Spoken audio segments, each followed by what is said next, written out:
What up, gamers, and welcome to the Wild West Gamer. Here with me, the Wild West Gamer, back in the gaming grotto. Oh yeah, we are going to be doing some more directly Wild West Gamer orientated stuff today. Really bizarre, just with the channel sort of two different sides to it now. And I'm really glad actually. I'm hoping you guys actually are liking the fact there are two distinct feels to this channel. The fact that we have this sort of geeky goodness side to it, and the fact there's perhaps a deeper side to it. If you guys don't like that, just keep coming back to the Wild West Gamer. That's what it's there for. It's there for you guys who love the games, love the films, love the superheroes, love the fantasy, love the geeky goodness. Likewise though, for you people who perhaps like to see people rant, people flip out, people have moans and arguments and breakdowns and stuff like that, check out the guy who says stuff.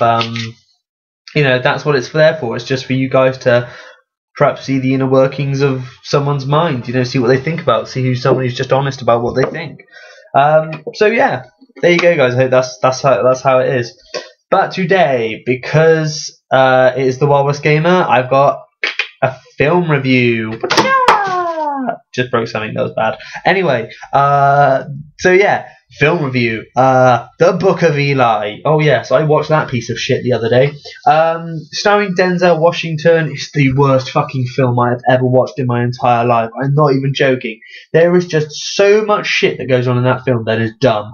I can't even begin to, properly summarize how poor it is. Now, I'm finding if I leave films about 24 hours, so they really set in what I think about them, I can give you guys a really good opinion about it. But yeah, I mean, Jesus Christ, this film was just piss poor from start to finish. I don't even think I would have needed to wait half the time I normally do to really sort of grasp how I feel about the film with this one. Like I said, it stars Denzel Washington. He plays Eli, a man walking across post-apocalyptic America from east to west with a mysterious package, which clearly is going to be a fucking book because it's in the title of the film. So pointless any sort of real sort of mysticism there about what he's got on it.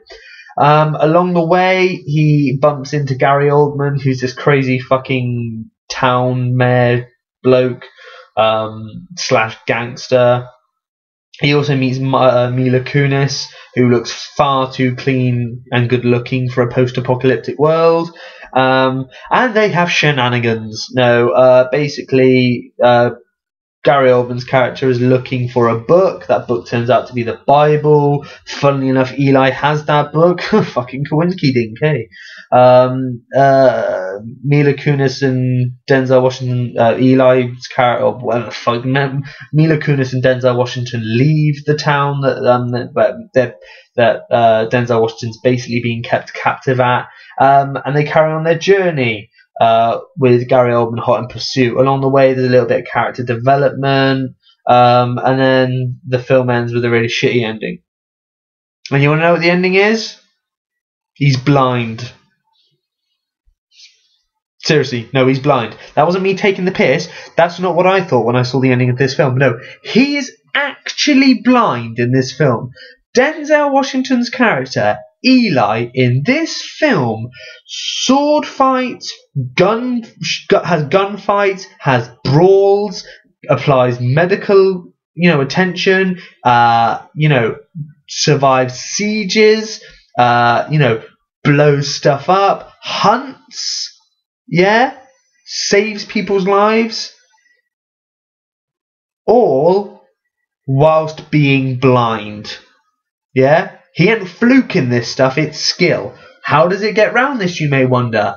Because of faith. It's one of those kinds of movies. Yay!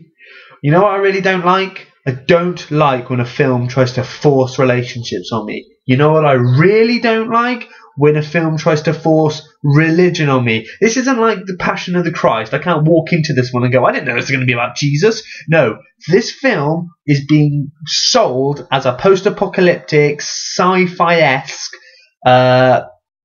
action film. Yeah, I only say sci-fi-esque because there's mild sort of, anything with the with the apocalypse is sort of a bit, we could be dealing with perhaps sort of future tech, anything like that.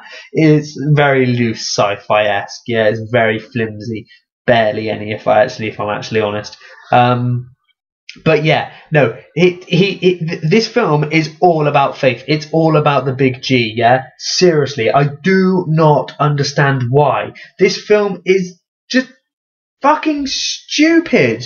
If it thinks that I'm going to sit through this film going, well, this book better be fucking important, only to find out that, first of all, it's the Bible, and that the reason why Gary Oldman wants it is apparently it's going to give him the power to control people. Just how fucking stupid does that sound, yeah? Just without even seeing it on screen, it sounds stupid. But when you see it, it's even stupider. Why? Because the Bible just wouldn't. Mila Kunis's character hears the words of the Bible spoken, yeah? And she acts like they're the most beautiful words ever written. Don't get me wrong, I've read the Bible, cover to cover, and it is a good book. Funnily enough, why it's called the Good Book, and it is. I would recommend anyone read it. Unless that's not your thing. In which case, don't worry about it. I'm not going to force you. I'm not going to pin you down and go read it. It's up to you what you do with it. But it's a good book. But it does not make me go, oh, those are the most beautiful words I've ever heard. Oh my God, that's going to change my life from this day from this day forth. Just doesn't do that. Just doesn't do that. It's people's pre-existing faith in the concepts of religion that make those words so much more special, yeah? So what we're talking about is a world that doesn't have any concept of religion. Hearing those words has no fucking significance, no relevance at all, yeah? She could have been read fucking Peppa Pig. It wouldn't have made any actual difference. And Peppa said, I like carrots, Daddy. Those are the most beautiful words I've ever heard. Fuck off. Seriously. That is not how this film should have gone. Why? Because this film should have been made in the first place. It's fucking boring to look at. It's just him walking through constant shots of grey, brown and drab. Yeah? Oh, awesome. An hour and a half of grey beiginess. Ooh. Yeah? Seriously. This film is crap. It's just stupid. And the thing is, because you find out Eli's blind, and he explains, he heard a voice within him tell him to go west. Yeah, you've got this. You're then like, right, okay, well, this means if he was told to go west by this greater power, because that's what it's getting at, that God told him to go west with the Bible to bring it to, for a conclusion, for his destiny. Yeah, we're assuming then that everything along that path is meant to happen. Well, the thing is, nothing along that path tests him, because he doesn't hold back. It's not like he's trying to get there without killing anyone, because he kills plenty of people. It's not like he's, trying to get there without actually getting into conflict, because he'll just, he'll happily start shooting. In fact, he shoots first in some occasions, so it's not like that. It's not like he's going this way to preach to people, because he doesn't preach to people. Yeah, in fact, he's kind of a jerk in some scenes. So there's that one out the window. And then the thing is, when he gets shot and the Bible gets taken off of him, right? Okay, that is unexpected. But this is where I go, well, then this is a test, because hey, getting fucking shot and almost dying is kind of a big one in someone's life. When he finally gets to where they're going to, which is Alcatraz Island, which has been turned into this archive by the only surviving remnants of sort of order in the world. When he gets there, turns out the reason he was going to get there is because he wanted to deliver it to this librarian so that they could get a copy of the Bible. That's why he does it. He lies on this couch and recites it back to the librarian, who writes every single word. And Eli makes sure you have to write every single word I say, because clearly, like we said, every single word is so important. So he writes it out. They write it out, they publish the Bible, and you see it get stuck on a shelf. And then Eli dies. The end. That's what the film is about. But the thing is, if you go, well, this film is about faith, Eli's character is, he's done this whole journey on faith. Well, God told him to get the Bible to take west.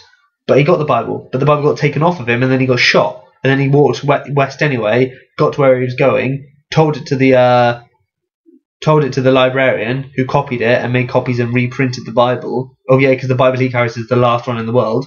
And then he died. But there was no significance to that mission at all. because Gary Oldman's character gets the Bible, it turns out it's in Braille. Oh yeah, there's a kicker. This film's full of fucking kickers. Yeah, trust me. That was the best bit. I was just like, fuck, really? Fuck.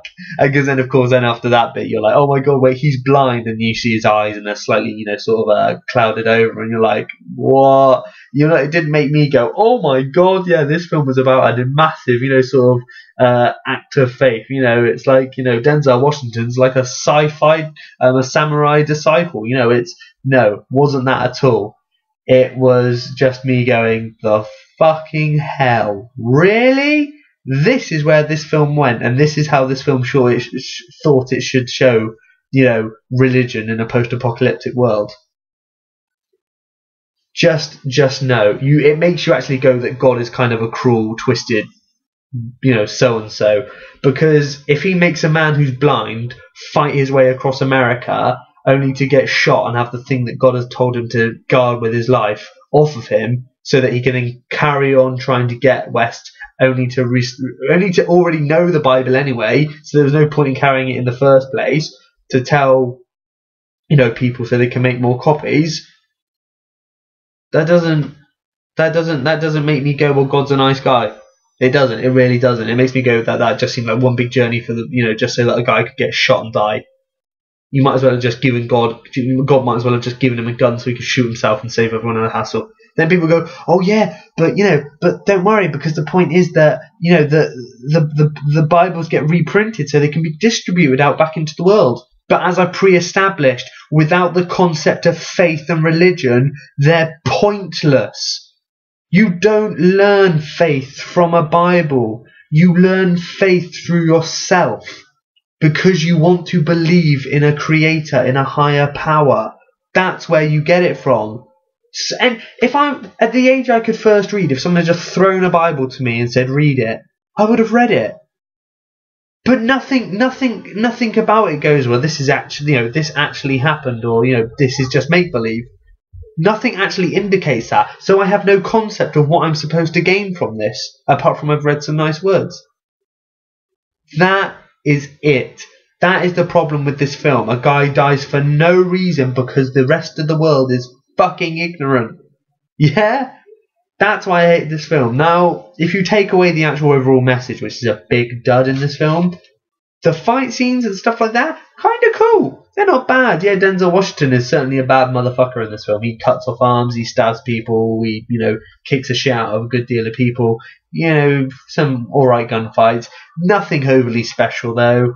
Like I said, with the way the film looks, it's boring, it's drab, it's dull, it's grey, it's blah. It just doesn't excite me. Like I said, Mila Kunis, way too pretty. She's like, right, I'm going to put this out there now, right? I don't care what you say. Venus razors and Gillette and all that sort of shit does not exist in the post-apocalyptic world. Likewise, eyeshadow and, blusher and makeup and all that other kind of shit and hair straighteners, all that kind of crap, also not in the future, not in the post-apocalyptic world. The number of times, that I watched The Road, not once did I see Viggo Mortensen plug in some GHDs and start, straightening them locks. Not once. Why? Because The Road is a true to form, it's a true to concept idea of what the world is like after the apocalypse. It's harsh, horrible, and morbid. Yeah? This film makes it look a little bit alright. Yeah, alright, Gary Oldman's a massive dick, but I could get around that. Mila Kunis does not sell this. She does not sell this film as being set in a post-apocalyptic world. She looked far too good. Yeah? I never thought I'd say that. Mila Kunis looks far too good. Bad Mila Kunis. But the thing is, it doesn't sell the film. All the guys in it look horrific. In fact, everyone else looks horrific and gross. Yeah? All grotty and dingy and dirty. Like you catch something just by looking at them. Yeah? You'd walk past and be like, oh God! Like that. Hepatitis. Seriously, that's what it would be like. Mila Kunis just looks way too good. Doesn't sell it. Doesn't sell the world. Yeah? And that's it. That really is it. It's just a bit. It's a massive dud. If you, I don't know. Perhaps some people are massive Denzel Washington fans, and that will keep them going. Yeah, he's on screen for the majority of it, so you know what, yeah, check it out. Likewise, Gary Oldman, yeah, fair play to him. He does play a nice evil bastard, and I believe him in this. It's just the thing is, it's a shame the film wasn't better. I would have definitely loved to see, you know, the concept is alright. Get rid of the overly, you know, down my throat religious stuff, and I'm fine. But overall, Book of Eli, not one I recommend. You know, watch it if you want. There's nothing else on the telly, perhaps, and it pops up. But yeah, you know what? You're good. You know, see what happens, and you never know, right? So, thanks a lot for watching, guys. This was the Wild West Gamer here in the Gaming Grotto. Woo! And yeah, that was the Book of Eli film review. See you later, guys. Take it easy. Oh, and yeah. Bye, guys. See you later.